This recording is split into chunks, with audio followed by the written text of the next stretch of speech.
Apply the same valid operation to both sides of the equation.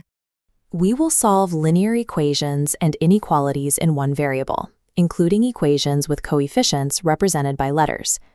We will solve a two-step equation, solve an inequality, solve with letter coefficients, and interpret the inequality in context. Here's our first equation carved into the oak tree. Solve 3x minus 5 equals 16.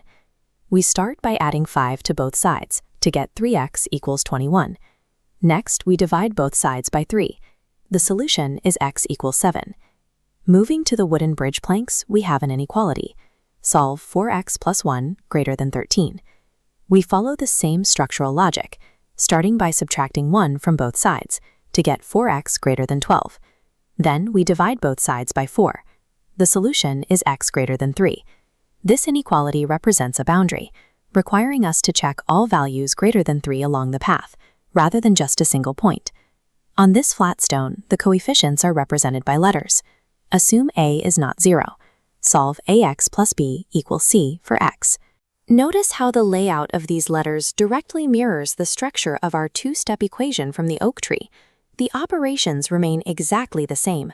First, subtract b from both sides to get ax equals c minus b.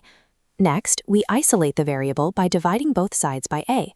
The solution is x equals c minus b divided by a. We reach the threshold gate with a real-world requirement. A club needs at least $180 from ticket sales and earns $12 per ticket. Solve 12t greater than or equal to 180 and interpret the result. We divide both sides by 12 to get t greater than or equal to 15. The inequality tells us the minimum ticket count, t greater than or equal to 15, so the club must sell at least 15 tickets. Here are the results. X equals 7, x greater than 3, x equals c minus b divided by a, t greater than or equal to 15, so the club must sell at least 15 tickets. How would you check this result? T greater than or equal to 15, so the club must sell at least 15 tickets.